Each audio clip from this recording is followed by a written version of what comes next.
2월 초에 짓는 게 가장 합리적이고 좋을 것이다라는 결론을 내렸고, 철근 콘크리트 공사는 가장 중요한 공정이다. 굳이 중국산 철근을 쓰고 일본산 철근을 왜 쓰려고 그러나, 이 건축법을 준수하면서 집을 지어야, 지금 당장은 모르지만은 10년, 20년 후에는 얼마나 집에 이 차이가 나는지. 그러면 어떻게 돼요? 자꾸 집이 노화가 빨리 오는 거죠. 결속 상태에 따라서 사람의 생명이 살 수도 있고 죽을 수도 있고, 기술자의 능력이 있고 능력이 없고의 차이도 있지만은, 가장 중요한 거는 집을 지을 때 결속 상태에는 이제 어떻게 보통 저는 시공을 하고 있냐. 지난 시간에는 설계 및 공사 착공 시기에 대해서 제가 설명을 드렸죠. 조금 더 요약하자면은, 가도면을 몇 번 떠보고 거기에서 장단점을 보완해서 본도면, 확정도면을 결정 지은 다음에 착공 시기, 공사를 언제쯤이나 시작을 했으면 좋겠나, 이 건에 대해서 제 의견을 구독자분들께 말씀을 드렸는데, 저희도 이번에 이제 착공계가 나왔어요. 한 필지가. 그런데 공사를 하반기에 짓는 것보다는 내년 초, 2월 초에 짓는 게 가장 합리적이고 좋을 것이다라는 결론을 내렸기 때문에 착공계만 받아놓고 공사는 내년 2월에 땅을 파는 걸로 이렇게 최종 결정을 되었다는 말씀을 구독자분들한테 드리고요. 오늘 동영상은 철근 콘크리트 공사에 대해서 설명을 드리도록 하겠습니다. 철근 콘크리트 공사는 100번을 강조를 해도 건물 시공을 하는 데 있어서 가장 중요한 공정이다. 그리고 가장 우리가 비중 있게 다뤄야 될 공사다. 공사하는 사람의 입장에서는 그렇습니다. 그런데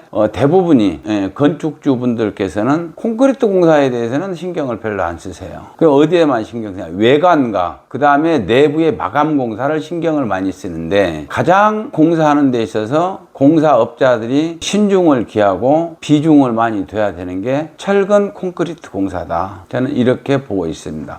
그 이유는 뭐냐면은, 제가 서두에 이렇게 계속 지금 강조를 드리는 이유는, 철근 콘크리트 공사는 사람으로 말하면은 뼈와 같은 겁니다. 뼈가 튼튼해야 건강한 사람이 되잖아요. 건물도 똑같습니다. 이 뼈 자체, 콘크리트 골조 자체가 튼튼해야 그만큼 건물이 내구성이 좋아진다. 100번 강조를 해도 저는 또 강조하고 싶은 게, 철근 콘크리트 공사만큼은 정말 튼튼하게 잘해야 된다.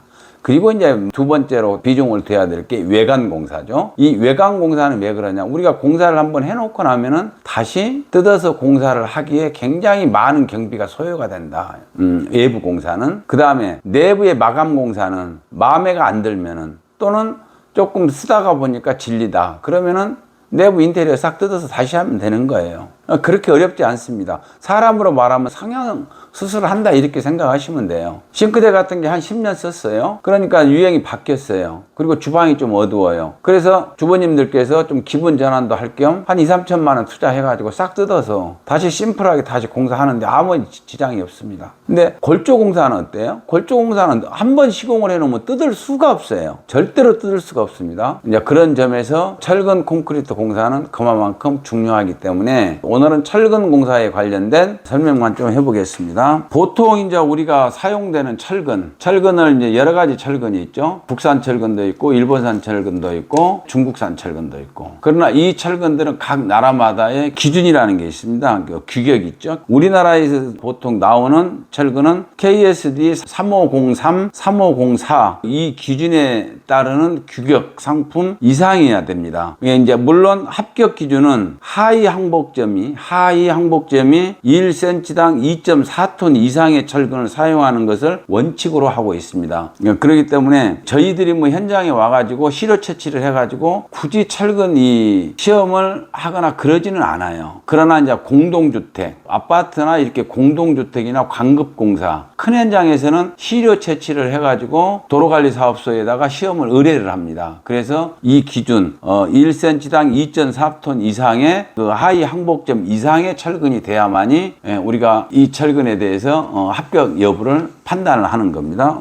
이미 이제 우리는 이제 이런 현장에 나오는 것은 보통 예를 들어 인천제철이랄지 한국철강이랄지 뭐 현대제철이랄지 동국제강이랄지 이런 데에서 나오는, 제가 말씀을 드리는 것은 국내에서 생산되는 철근의 4대 메이커라고 봐야 되겠죠. 이런 상품들은 공장에서 출고를 하면서 이미 KSD 3503, 3504의 기준에 합격을 한 제품이 출고가 돼요. 그래서 굳이 이 조그마한 현장에서는 시료 채취를 해가지고 별도로 시험을 의뢰하거나 그러지는 않습니다. 철강 회사에서 이미 출고가 될 시에 그 합격 필증을 가지고 나옵니다. 애들은 미리 시험을 공장 자체에서 해가지고요. 이제 그렇다는 것을 말씀을 드리고, 그 다음에 상식적인 선에서 이제 말씀을 드리자면은 수입 철근이 있고 국산 철근이 있죠. 대표적인 게 지금 현재 현장에서 가장 많이 쓰고 있는 게 국산 철근, 그 다음에 일본 철근, 그 다음에 중국산 철근, 이렇게 쓰고 있는데, 우리 구독자분들이 이 부분에 대해서 궁금해 하실까봐 조금 더 부연 설명을 드리자면은, 가격 면에서는 국산 철근이 가장 비쌉니다. 국산 철근이 100으로 기준했을 때 일본산 철근이 조금 쌌었어요. 근데 이미 이제 국내산 철근이 한 80 정도에 도달한 것 같고, 중국산 철은 아주 쌌었죠. 한 50% 정도밖에 안 됐었죠. 지금은 중국산 철근도 한 80%에 육박해요. 그러면 결국은 공사비를 받아놓고 굳이 중국산 철근을 쓰고 일본산 철근을 왜 쓰려고 그러나, 저는 그 부분에서 저도 같은 업자 입장이지만은 조금은 이해하기가 힘들다.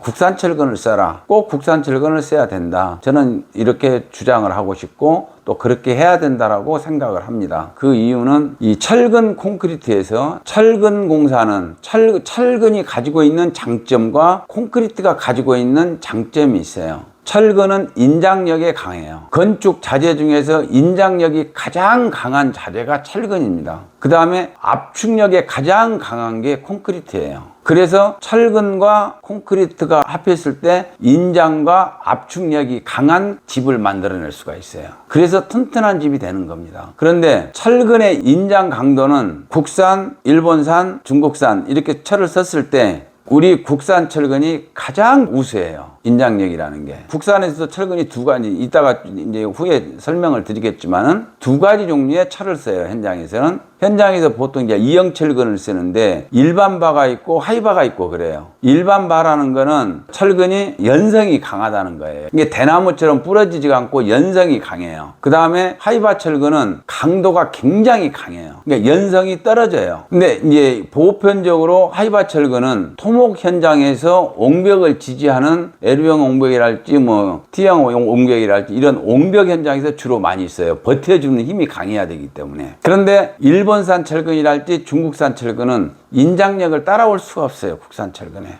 이제 그것을 우리는 현장에서 어떻게 비교를 하냐. 고리를 접을 때 135도 각도로 이렇게 철근을 접는단 말이에요. 접었을 때 국산 철근은 135도를 이렇게 꺾어도, 밴딩기가 꺾어도 철이 늘어나면서 돌아가져요. 그런데 일본산 철근이랄지 중국산 철근은 터져버려요. 이 크랙이 간단 말이에요. 크랙이 철근 자체에서 철이 쭉 늘려주지를 못하고. 그렇기 때문에 국산 철근을 꼭 써야 된다. 그 다음에 이제 철근의 종류에 대해서 말씀을 드릴게요. 철근은 이제 몇 가지 종류가 있는데 이건 크게 중요하진 않지만은 구독자분들께서도 이 정도는 기본적으로 알고 있으면 좋겠다 싶어서 개략적인 설명을 드릴게요.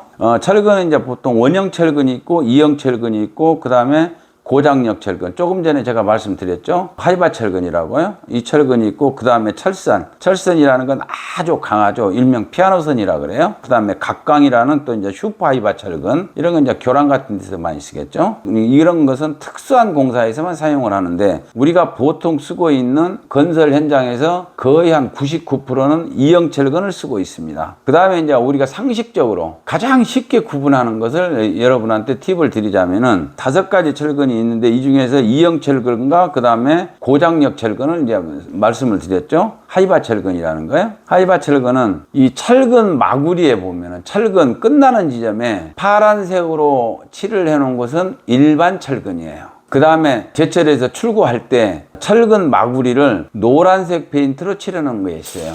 이런 철근을 보통 우리가 고장력 철근, 하이바 철근이라고 얘기를 합니다. 상식적으로 알아두면 좋겠죠. 우리 현장에 딱 철근이 들어왔어요. 철근이 들어왔는데 보니까 철근 마구리에 파란색 페인트가 칠해졌다, 노란색 페인트가 칠해졌다.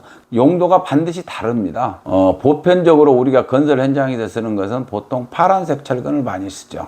일반바 철근을 많이 써요. 왜? 인장력을 다 요하니까.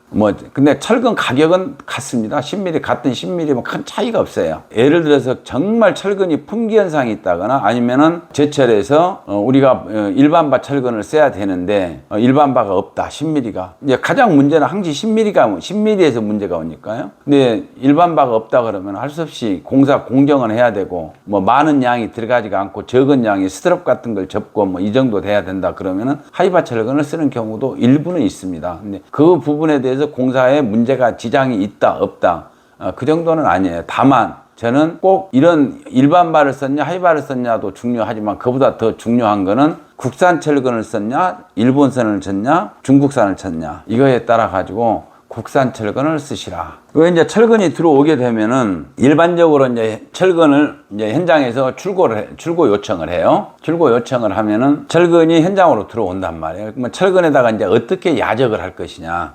굉장히 중요해요. 철근 보관이죠. 보통 철근이 한번 들어오면은 짧게는 50, 그러면 60일 정도 이 현장에서 보관을 하게 된단 말이죠. 근데 철근이 가장 약한 게 뭐냐? 철근이 가장 약한 게 습도예요. 습도 그다음에 바람. 뜨거운 열에서 나와가지고 바로 이제 우리 이제 바람을 막 쐬게 되면은 왜 약하다고 얘기냐면 녹이 산화가 되기 시작을 해요. 될 수 있으면은 녹이 적게 나게끔 하려면은 야적을 잘해야 됩니다. 근데 야적을 할 때 반드시 밑에 철근 밑에다 도로에다 바로 받지 말고 강목으로 고여 가지고 바닥에서 한 10cm 정도 띄우고 미리수별로 22mm, 19mm, 16mm, 13mm, 10mm 바로바로 현장에서 꺼내서 쓸기 좋게끔 미리수별로 차곡차곡 정리하고 그 다음에 그 위에는 바람이 적게 철근이 막기 위해서 호러나 갑바 같은 걸로 딱 눌러놓고 사용할 때만 걷어서 사용할 수 있게끔 그러므로 인해 가지고 녹방지에 최선을 다하면서 현장에서는 자재 관리가 꼭 필요하다. 그 다음에 이제 현장이 시작을 하게 되면 철근 콘크리트 공사를 하잖아요. 그러면은 감리가 이제 현장에 투입이 됩니다. 감리들이 가장 많이 보고 있는 게 이음의 정착 길이를 가장 체크를 많이 해요. 그러면 이음의 정착 길이라는 게 뭐냐?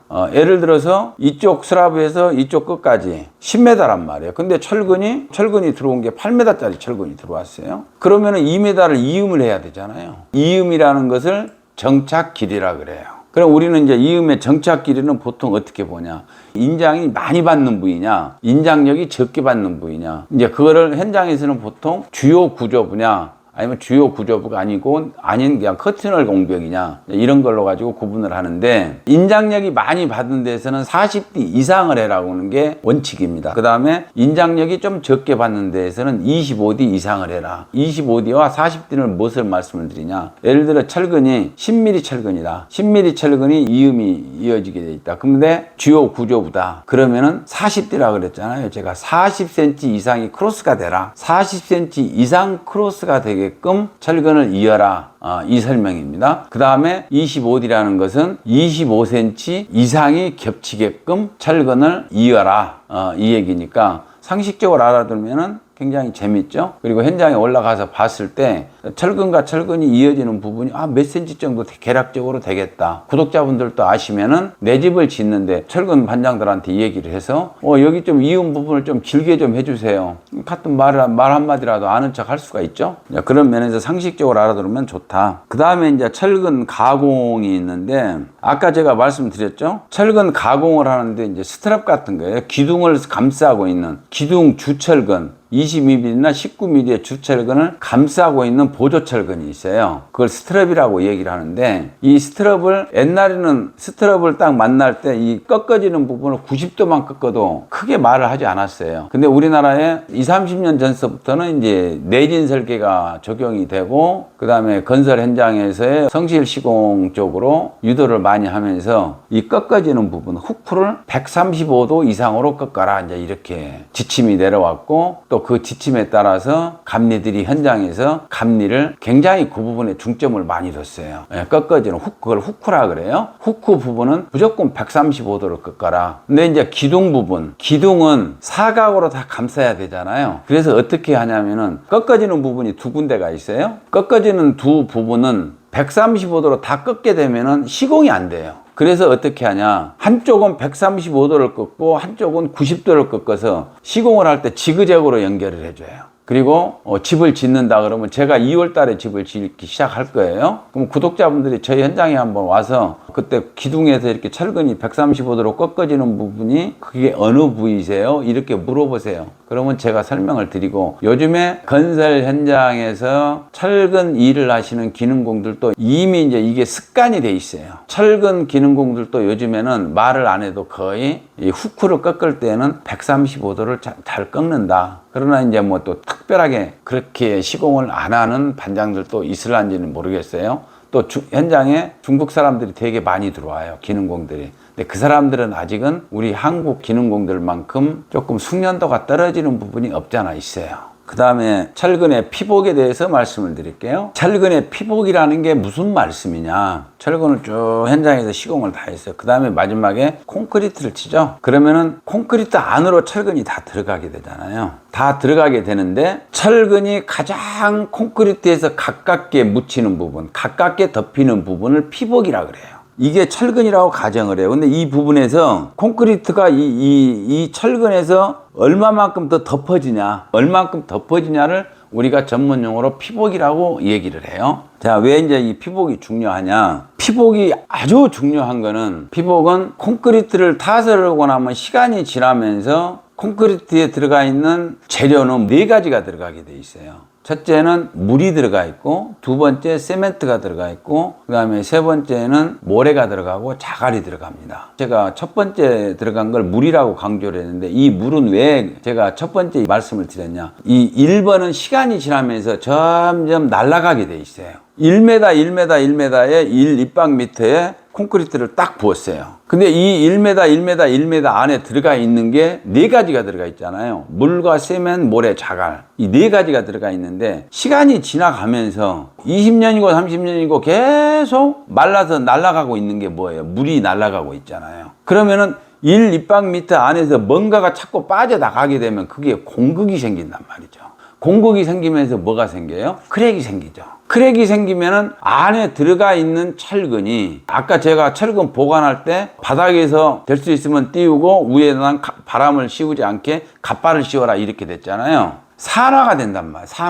산화가 되면은 뭐가 돼요? 녹이 생기게 되잖아요. 녹이 생기면 어떻게 돼요? 콘크리트 안에서 녹이 생기게 되면은 자꾸만 더 부피가 팽창이 돼요. 그러면은 크랙을 계속 증가시키는 현상이 와요. 이 부피가 늘어나게 되니까. 그러면 어떻게 돼요? 자꾸 집이 노화가 빨리 오는 거죠. 이런 것을 방지를 하기 위해서 철근의 가장 기본 이 피복 두께를 법으로 규정을 해놨어요. 이제 무슨 말씀인지 아시겠죠? 그러니까 건축법에다가 규정을 해놓은 거는 들어가서 보면은 굉장한 이유가 다 있어요. 구독자분들은 철근이 바람이 불고 뭐가 불면은 산화가 된다. 산화가 되면 녹이 쓴다. 녹이 쓰면은 자꾸만 크랙을 더 유도를 시키고 더 빨리 진행을 시킨다. 이런 것까지는 모르잖아요. 그러나 기술자들은 그것을 다 이미 모든 연구 결과를 오랜 시간 동안 연구를 해서 이것을 다 만들어 놨단 말이에요. 그 법에다가. 그러면 현장에서는 아무것도 아닌 것 같지만은 될 수 있으면 현장에서는 이 건축법을 준수하면서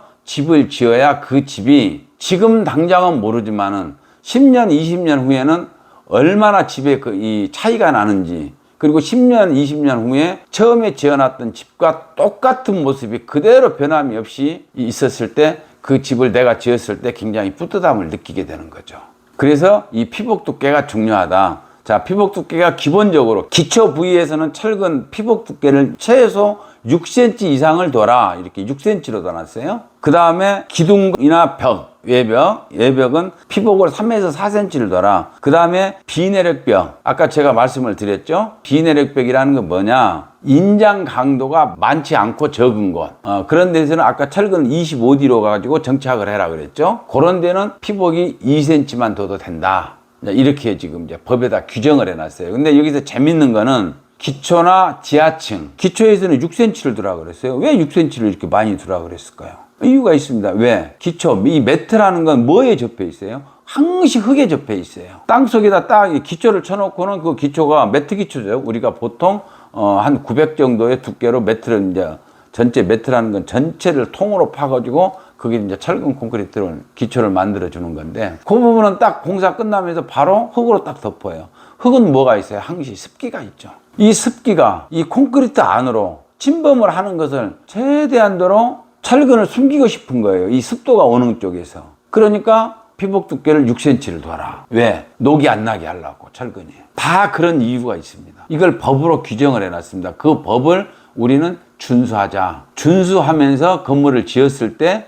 그 집이 굉장히 좋은 집이 된다. 건강한 집을 지차하는 취지에서 이런 법을 만들어 놓은 거니까 이 법을 될 수 있으면 업자들은 꼭 준수를 하는 업자가 시공을 해야 이 집은 건강한 집이 된다. 그 다음에 이제 슬라브 배근이죠. 슬라브 배근. 이제 우리가 1층에서는 기둥이 올라왔고, 그 다음에 보가 지나갔고, 그 다음에 이제 그 위에 이제 슬라브 철근을 깔게 돼 있죠. 슬라브 철근은 큰 의미는 없습니다. 슬라브 철근 같은 데는 아까 말씀을 드렸지만은 슬라브에도 하부근이 있고 상부근이 있어요. 슬라브가 보통 15cm 정도 150mm의 콘크리트를 주게 되어 있습니다. 그러면은 보통 바닥 같은 데는 피복 두께를 3cm에서 4cm 이상을 둬라 이렇게 됐잖아요. 그럼 하부근은 스페이샤가 콘크리트로 된 게 그 기존 상품이 나와요. 한 5cm 된 걸. 그럼 5cm 된 것을 슬라브 하부 철근에다 깔아주고 상부근은 10cm짜리 플라스틱으로 나온 걸로 가지고 다 고여줍니다. 그러면은 15cm니까 위에서는 5cm, 밑에서도 5cm. 그리고 그 5cm 안에 상부근과 하부근이 철근이 딱 배근이 들어가 있죠. 그래서 피복 두께는 편하게 나온다. 단, 이제 하부 철근은 대부분이 수평으로 가고 상부 철근은 각 슬라브의 4분의 1 지점에서 벤다를 접게끔 가끔 그런 도면들이 나오는데 그건 이제 스판이 클 때는 인장력 때문에 인장력이 견디라고 4분의 1 지점에서 벤다를 꺾어줘요. 이렇게 벤다를 딱 꺾어서 시공을 하게 돼 있는데 아파트에서는 이제 기장이 길잖아요. 이 슬라브들이 다 연결돼 있다 보니까 보통 뭐 몇십 메다씩 되는데 우리 단독에서는 길어봐야 10m 또 뭐 거기에서 아무리 길어봐야 15m 미만이니까 대부분이 그리고 중간중간에 옹벽이 또 받치고 있고 이러다 보니까 슬라브 자체가 이렇게 크지가 않아요. 크지가 않아서 제가 상가주택을 지금까지 거의 100개 이상을 지었죠. 100개 이상을 지면서도 슬라브에서는 이렇게 벤다를 접게끔 나오진 않더라고요. 물론 이거는 도면에 표기된 대로, 도면은 누가 그래요? 철근 도면은 구조기술사들이 그리죠. 구조 계산에 의해서 위에층에서 고정하중과 유동하중을 계산해가지고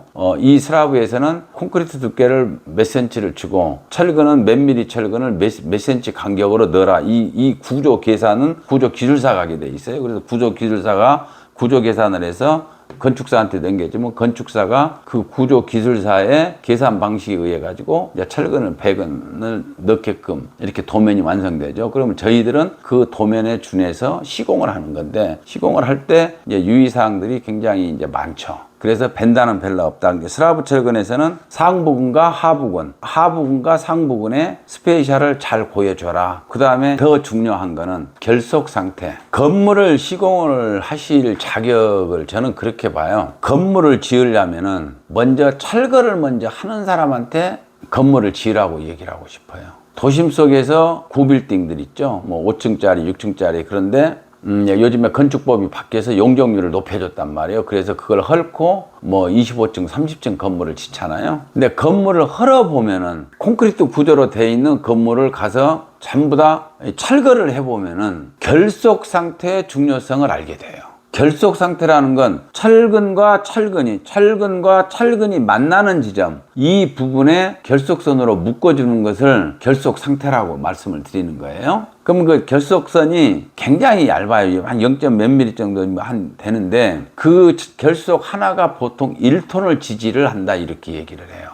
근데 건물을 이렇게 철거를 해보면은 결속이 잘 돼 있는 건물을 철거를 할 때는 장비로 가지고 밀어내는데 금방 넘어질 것 같으면서도 이 옹벽이 무너지지가 않아요.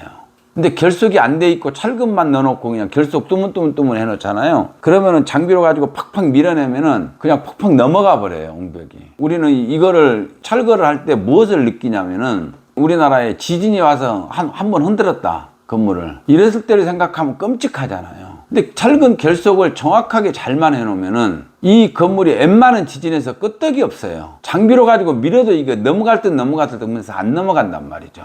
근데 부실 공사를 해놓고 결속 상태가 엉망인 건물들은 장비가 푹 밀면 그냥 푹 넘어가 버려요. 철근이 푹푹 부러지면서.